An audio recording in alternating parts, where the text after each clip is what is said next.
Hello అండి, అందరూ బాగున్నారా? Welcome back to my channel. ఈరోజు నేను స్పెషల్ ఏంటంటే దుబాయ్ చాక్లెట్ చేయబోతున్నాను. ఏంటి ఇప్పుడు చేస్తున్నాను అనుకుంటున్నారా? అందరితో పాటు అప్పుడు చేస్తే స్పెషల్ ఏమని చెప్పండి. సో ఇంకా కూడా సంవత్సరం దాటుతున్నా కూడా ఇంకా మనకి ట్రెండింగ్లో ఉందండి, అది దుబాయ్ చాక్లెట్ మాత్రమే. సో ఫైనల్గా ఇప్పుడైతే కనుక మనం దుబాయ్ చాక్లెట్ చేయబోతున్నాము. అంతేకాకుండా మనకి ఇంట్లో చేసుకుంటే ఎంత ఖర్చు అవుతుందో చూద్దాము. సో మాకు ఇక్కడ దుబాయ్లో అయితే కనుక ఎంత కాస్ట్లీ ఉందంటే 34-49 కంపెనీస్ బట్టి అలా ఉందనమాట. అందులోనూ ఒక చాక్లెట్ బార్ వచ్చేసి 110 గ్రాములు, 130 గ్రాములు ఆ రేంజ్లో ఉన్నాయి. ఈరోజు నేను ఇంట్లో చేసి నాకు ఎంత కాస్ట్ పడిందో చెప్తాను. సో ఇవన్నీ నేను తీసుకున్నాను చూడండి. ఒక చాక్లెట్ మౌల్డ్ అయితే కనుక తీసుకున్నాను. నాకు చాక్లెట్ మౌల్డ్ వచ్చేసి 10 dirhams పడిందనమాట. సో ఇది చాలా చాలా పెద్ద చాక్లెట్ మౌల్డ్. సో దాదాపు ఒక 500 గ్రాముల వరకు మనకి లోపల స్టఫింగ్ అనేది పడుతుందనమాట. సో అదేవిధంగా వైట్ చాక్లెట్ ఇదైతే ఆప్షను, ఎందుకంటే ఇది జస్ట్ డెకరేట్ కోసమే. ఈ వైట్ చాక్లెట్ వచ్చేసి 1.5 నుంచి 2 dirhams పడింది. అందులోనూ ఇప్పుడు ఏంటంటే ఇది మొత్తం యూస్ చేయను, తర్వాత మొత్తం నేను చేసి నాకు ఎంత కాస్ట్ పడిందో చెప్తాను. అలాగే డార్క్ చాక్లెట్ తీసుకున్నాను. ఇది 500 గ్రామ్స్ది నాకు దాదాపు ఒక 19 dirhams పడింది అనమాట. సో ఇది కూడా మొత్తం అయితే వాడను. అలాగే ఇది వచ్చేసి ఫ్రెష్ కునాఫా డవ్ అనమాట. సో అందరూ మనకి రెడీమేడ్ తీసుకుంటారు కదా, జస్ట్ డ్రైది. సో అది డ్రైది కాకుండా మేము దుబాయ్లోనే ఉంటున్నాం కాబట్టి మాకు చక్కగా దొరుకుతుంది అనమాట ఫ్రెష్ది. సో ఇది మనకి ఫ్రెష్ది ఫ్రోజన్ అనమాట. సో మనకి ఎక్కువగా రంజాను ఈ టైంలో ఎక్కువగా వాడతారనమాట. సో మనకైతే కనుక చక్కగా అవైలబుల్లో ఉంటుంది. సో ఇది లేకపోతే కనుక మీరు డ్రైగా ఉన్నదైనా కూడా ప్యాకెట్స్లో ఉంటాయి కదా, సో అదైనా కూడా యూస్ చేయొచ్చు. ఈ ఫ్రోజన్ కునాఫా డవ్ వచ్చేసి నాకు 16 dirhams పడింది. ఇది కూడా 500 గ్రామ్స్. అలాగే నెక్స్ట్ మనకి కావాల్సింది పిస్తాచియో సాస్. ఇది మాత్రం కంపల్సరీ కదా.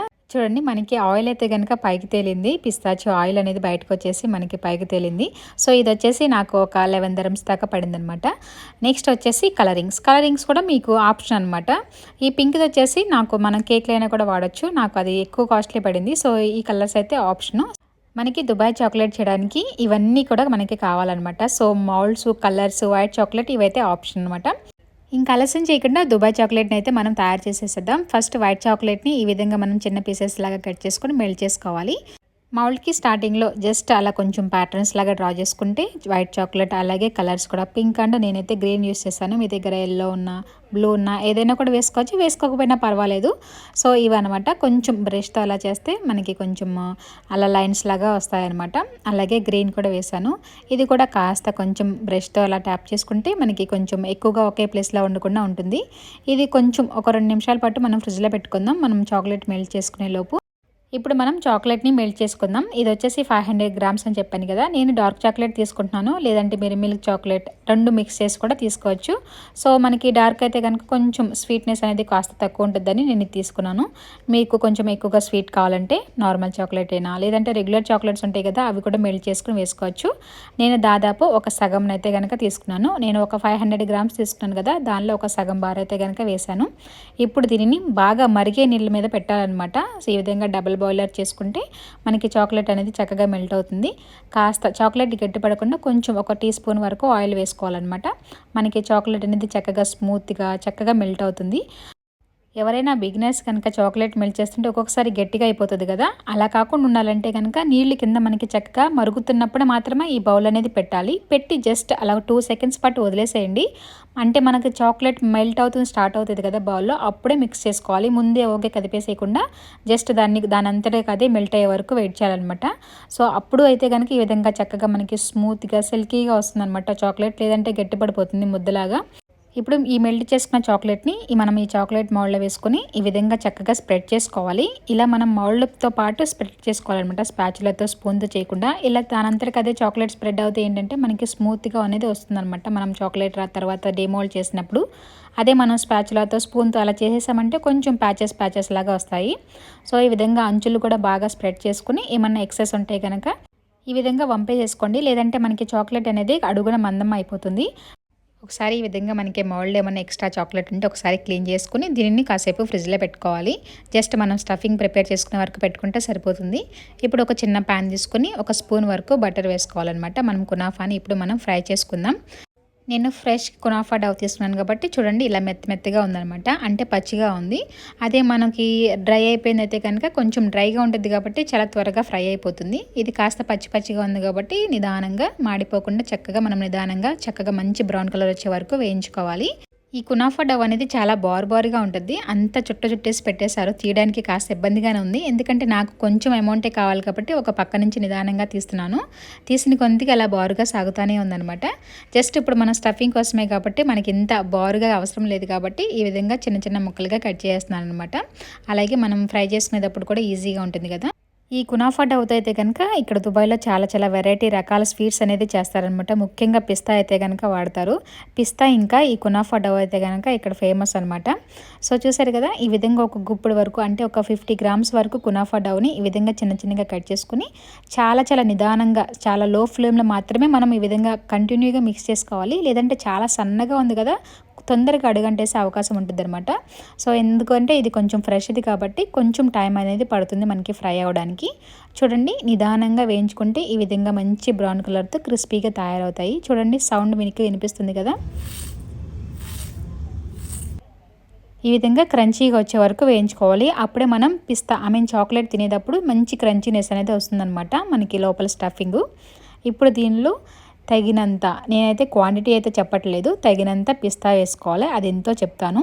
మనం ఎంత ఎక్కువగా పిస్తా క్రీమ్ వేసుకుంటే మనకి చాక్లెట్ లోపల అనేది అంత జ్యూసీగా అలా ఫ్లో అవుతూ ఉంటుందన్నమాట. కొంతమంది నేను ఈ వీడియోలో చూస్తుంది ఏంటంటే పిస్తా అనేది చాలా తక్కువ వేస్తున్నారు, కునాఫా ఎక్కువ వేసేస్తున్నారు. దానివల్ల మనకి లోపల స్టఫింగ్ అనేది గట్టిగా అయిపోతుంది. సో అలా గట్టిగా అవ్వకుండా మనం రెగ్యులర్గా ఒరిజినల్ దుబాయ్ చాక్లెట్ లాగా రావాలంటే పిస్తా అనేది చాలా ఎక్కువగా ఉండాలి. చూడండి, నేను ఇంకొక స్పూన్ యాడ్ చేశాను. ఈ విధంగా మనకి మోర్ క్రీమీగా ఉండాలన్నమాట. అంటే పిస్తా క్రీమ్ అనేది ఎక్కువగా వేసుకోవాలి. సో చూడండి, ఈ విధంగా ఉండాలి. మనకి కునాఫా అనేది మునిగిపోవాలన్నమాట పిస్తా సాస్లో. అప్పుడే మనకి చక్కగా ఆ రియల్ చాక్లెట్ ఫీలింగ్ అనేది వస్తుంది. చూడండి, నేనైతే కనుక ఒక హాఫ్ మాత్రం వేసేసాను అనమాట. ఈ నేను తీసుకున్న పిస్తా డబ్బాలోంచి ఒక హాఫ్ యూస్ చేసేసాను ఒక చాక్లెట్ బార్ కోసం. ఎందుకంటే చూసారు కదా, నేను తీసుకున్న చాక్లెట్ మౌల్డ్ చాలా పెద్దది. సో అందుకని నేను క్వాంటిటీ కూడా పెద్దదిగా వేసుకున్నాను. ఇప్పుడు ఫ్రిడ్జ్లోంచి చాక్లెట్ మౌల్డ్ తీసి మనం కలిపి పెట్టుకున్న పిస్తాచు అలాగే కునాఫా డవ్ని ఈ విధంగా మనం లోపల స్టఫింగ్ చేసుకోవాలి. నాది పెద్ద మౌల్డే కాబట్టి ఈ విధంగా స్పూన్తో చేస్తున్నాను. అదే మీరు చిన్న మౌల్డ్ అయితే కనుక మనకి పైపింగ్ బ్యాగ్స్ ఉంటాయి కదా, సో అలా చేసుకుంటే ఏమంటే చక్కగా స్ప్రెడ్ అవుతుందన్నమాట. ఇది మనకి మౌల్డ్ పెద్దగా ఉంటే ఈ విధంగా స్పూన్తో లేదంటే స్పాచులతో చేసుకోవచ్చు, ఈజీగా స్ప్రెడ్ అయిపోతుంది. సో ఈ విధంగా ఏంటంటే అంతా చక్కగా అన్ని మూలలా స్ప్రెడ్ అయ్యేలాగా ఈ విధంగా ఈక్వల్గా స్ప్రెడ్ చేసుకోవాలి.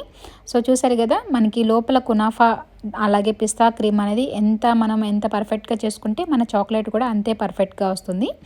సో ఇప్పుడు మనం మిగిలిన చాక్లెట్ని కూడా ఈ విధంగా పైన వేసేసుకోవాలి.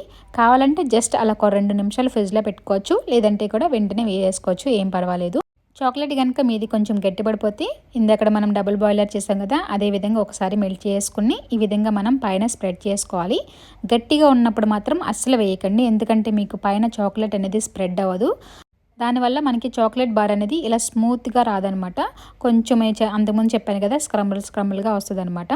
ఈ విధంగా మనకి కొంచెం ఒక గోరువెచ్చగా ఉంటే ఏంటంటే చక్కగా స్ప్రెడ్ అయిపోతుంది, మనకి చక్కగా షైనింగ్గా ప్లెయిన్గా వచ్చేస్తుంది అనమాట, ఎక్కడ ఎగుడు దిగుడు అనేది లేకుండా. సో చూసారు కదా, మెయిన్ ఏంటంటే మనం అలా సీల్స్ అనేది క్లోజ్ చేసుకోవాలి స్టఫింగ్ ఇది, లేదంటే మనకి పిస్తా క్రీమ్ అనేది కొంచెం బయటకు కనిపించే ఛాన్స్ ఉంటుంది. నేను ఇందక్కడ ఫస్ట్ కోటింగ్ వేసినప్పుడు అంచులకి వేసేసాను కదా చాక్లెట్, ఇప్పుడు దానిని సీల్ చేస్తున్నాను అనమాట. సో అంచులకి వెళ్ళేటట్టుగా మనం పైన వేసుకున్న చాక్లెట్ లేయర్ని ఈ విధంగా క్లోజ్ చేసుకోవాలి జాగ్రత్తగా. అలాగే ఒకసారి ఈ విధంగా మనం ట్యాప్ చేసుకుంటే ఏంటంటే ఏమన్నా గ్యాప్స్ ఉంటే ఆ గ్యాప్స్లో కూడా మనకి ఈ చాక్లెట్ అనేది వెళ్ళిపోయి మనకి స్టఫింగ్ అనేది కనిపించకుండా ఉంటుంది. ఈ విధంగా మనం చిన్న టిప్స్ ఫాలో అయితే కనుక మంచిగా మనకి బయట దొరికే దానిలాగానే మనం ఇంట్లోనే పర్ఫెక్ట్గా చేసుకోవచ్చు, ఎలాంటి ఫెయిల్ లేకుండా. సో అందుకనే అన్నీ క్లారిటీగా చెప్తున్నాను. ఇప్పుడు దీనిని మనం ఒక అరగంట లేదంటే గంట పాటు ఫ్రిడ్జ్లో పెట్టుకుంటే మనకి దుబాయ్ చాక్లెట్ అనేది రెడీ అయిపోతుంది. సో ఇందాక చెప్పాను కదా, నేను ఒక సగం మాత్రమే వేశాను. ఈ విధంగా స్క్వేర్గా ఉన్నది ఇంకొకటి మిగిలింది, మా పిల్లలు అయితే తినేశారు. అంటే ఒక 200 నుంచి 250 గ్రాములు డార్క్ చాక్లెట్ యూస్ చేశాను. అలాగే పిస్తా కూడా ఒక సగం మాత్రమే వాడాను అనమాట. నేను కాస్త ఎక్కువగానే వేసుకున్నాను పిస్తా క్రీమ్, మీరు చూసారు. అలాగే కునాఫా డవ్ వచ్చేసి చాలా తక్కువ, చూసారు కదా, ఇంత పాటు మాత్రమే వేశాను. ఇది మొత్తం 1/2 కిలో, చాలా మిగిలిపోయింది. ఇదే విధంగా ఒక 5-6 చాక్లెట్ల దాకా వస్తుంది అనమాట. మొత్తం ఎంత కాస్ట్ అయిందో లాస్ట్లో చెప్తాను. ఇప్పుడైతే కనుక చాక్లెట్ని డిమోల్డ్ చేసుకుందాం. మన దుబాయ్ చాక్లెట్ని ఒకసారి మౌల్డ్ని ఈ విధంగా లూజ్ చేసుకుంటే మనకి ఎక్కడ అంటుకోకుండా నీట్గా వస్తుంది. ఫైనల్లీ ఒక సంవత్సరం తర్వాత ఫస్ట్ టైం నేను దుబాయ్ చాక్లెట్ తింటున్నాను. నా చేతిలో అయితే గనుక దుబాయ్ చాక్లెట్ డీమోల్డ్ అయిపోయింది. చూసారు కదా ఎంత పెద్దగా, ఎంత మందంగా వచ్చిందో. నేను తీసుకున్న మోల్డ్ అంత పెద్దగా ఉంది. మనం రెగ్యులర్గా బయట దొరికేవి ఇంత పెద్దగా అయితే కనుక ఉండవండి. దీనిలో సగం క్వాంటిటీ మాత్రమే ఉంటుంది, అది గుర్తుపెట్టుకోండి. సో అంటే ఇది మనం బయట దొరికే చాక్లెట్లకి డబల్ క్వాంటిటీ అనమాట. ఇప్పుడు దీనిని మనం ఓపెన్ చేద్దాం. వావ్, అదే ఫీలింగ్ వచ్చిందా? సో మనం దుబాయ్ చాక్లెట్ని ఓపెన్ చేసినప్పుడు ఇంత ఫీలింగ్ రావాలంటే కనుక మనం స్టఫింగ్ అనేది పర్ఫెక్ట్గా చేసుకోవాలి. నేను చెప్పినట్టుగా పిస్తా క్రీమ్ అనేది ఎక్కువగా వేసుకుంటే మనం ఈ విధంగా కట్ చేసినప్పుడు ఇంత క్రీమీగా వస్తుందన్నమాట స్టఫింగ్ అనేది. సో చూసారు కదా, చాలా చాలా హ్యాపీగా ఉంది. ఫైనల్గా కోట్ల మంది ప్రపంచంలో జనాలందరూ కూడా తిరిగి దుబాయ్ చాక్లెట్ చుట్టూ తిరిగారు. ఇప్పుడు ఫైనల్గా నేనైతే కనుక టేస్ట్ చేస్తాను. చాలా చాలా చాలా టేస్టీగా ఉంది. మా పిల్లలు అయితే కనుక వచ్చేసి తీసుకుని వెళ్ళిపోయారనమాట. సో అంత టేస్టీగా ఉంది. సో చాలా చాలా క్రిస్పీగా ఆ తింటుంటే ఆ ఫీలింగు ఇంకా చెప్పలేమన్నమాట. మీరే స్వయంగా ట్రై చేయాల్సిందే. మరీ ఎక్కువగా కూల్ చేసేయకండి, అంటే మరీ ఎక్కువగా ఫ్రీజ్ చేసేస్తే మనకి లోపల స్టఫింగ్ అనేది కొంచెం గట్టిపడుతుంది. నార్మల్ టెంపరేచర్లో పెట్టుకోవాలి చాక్లెట్ ఎప్పుడైనా కూడా, అప్పుడే మనకి స్టఫింగ్ అనేది చక్కగా క్రీమీగా వస్తుంది. ఇప్పుడు ఎంత ప్రైస్ అయిందో చూద్దాము. నేను తీసుకున్న చాక్లెట్, పిస్తా అలాగే కునాఫా ఈ మూడింటికి కలిపి ఒక 20 dirhams పడింది. అంటే మన ఇండియన్ రూపీస్ వచ్చేసి సుమారు ఒక 500 రూపాయలు అనమాట. అందులోనూ మనం బయట కొన్నది ఇంత పెద్ద బార్ అయితే రాదు, అది గుర్తుపెట్టుకోండి. సో ఇంట్లో చేసుకోవడమే బెస్ట్ మనం బయట కొనేదానికన్నా. కొంచెం ఏంటంటే చాక్లెట్ మాల్స్ అవన్నీ కొంచెం మనం ఎక్స్ట్రా కొనుక్కోవాలి, తర్వాత అయినా వాటిని యూస్ చేసుకోవచ్చు. అవి లేకపోయినా ఏదైనా కంటైనర్లో కూడా చేసుకోవచ్చు. తప్పకుండా ఈరోజు మన వీడియోని లైక్ చేయండి, మీ ఫ్రెండ్స్ అండ్ ఫ్యామిలీ అందరితో షేర్ చేయండి. Subscribe for more.